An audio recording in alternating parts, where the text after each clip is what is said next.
fast forward to 63, where he's talking about black. That's not coming from the Nation of Islam. It's actually coming from his mother. Beautiful. And you came aboard when? From the inception, or did you go? Dad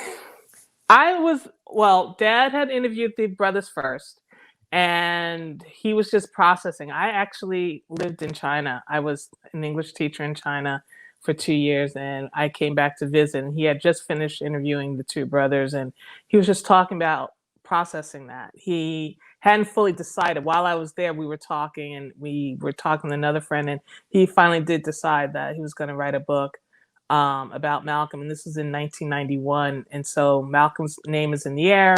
Everybody's talking about him. Spike Lee's starting to work on his film about Malcolm, which comes out a year later, or 2 years later. And Malcolm's name is in the air, so we're like, the time is right, But it also has to be a lot of people are saying it has to be done by somebody who, it can't be just anybody, that can do this story too. And so Dad, his thing was that there's enough new stuff here. What he wanted really to do was tell the story of Malcolm, who he was, and where his family, his lineage, but also about and place him in the world that he was born into. Mm-hmm.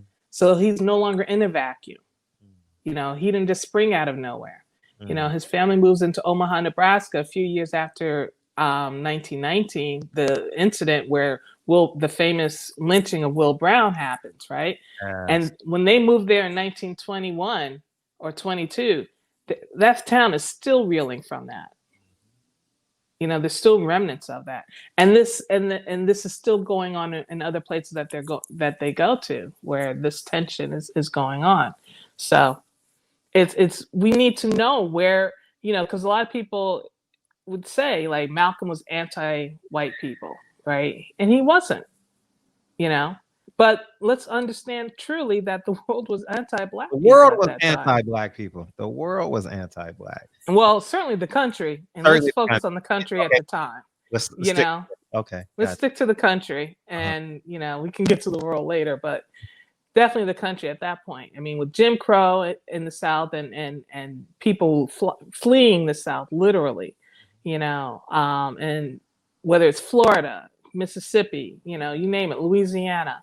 And these stories are very similar about why they flee.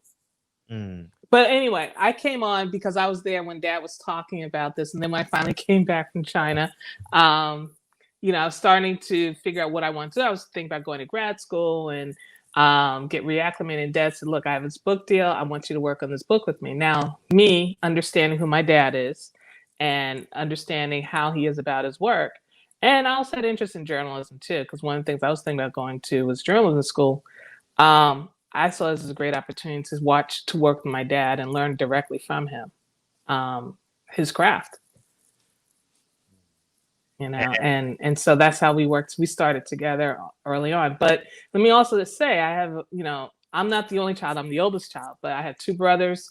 My mother, they were all very supportive of us doing this, and throughout this whole project. It was a long project. We didn't expect it necessarily to be this long.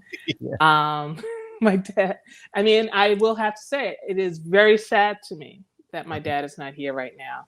Uh-huh. He would love to be talking to you right now about this book and talking to Wilfred and these interviews, and you would love him. You would be fascinated by the stories he could tell you about, covering these other stories too, and it's important that we understand. And I really want to talk about, these people who lived through these times of Jim Crow South and going up north and that migration. We're losing a lot of these people. Absolutely. I just saw that we lost this woman, Laith Mullings, who also was Manny Marable's widow. And she was 75 years old. And a powerhouse too in the education system. So, it's we're losing these people, and if we're not talking to people, if we're not working with them, if we're not listening to them, getting their stories, we're going to lose that. Because in order to understand where we are right now in this moment, with everything that's going on, because the powder keg has absolutely exploded, right? Wow. How did we get here? This is not new. History is repeating itself. let's learn from that history and not repeat those mistakes. Let's learn from those mistakes. You know, we'll make new mistakes. Yeah. But let's not repeat the same ones. Right. You know? Right.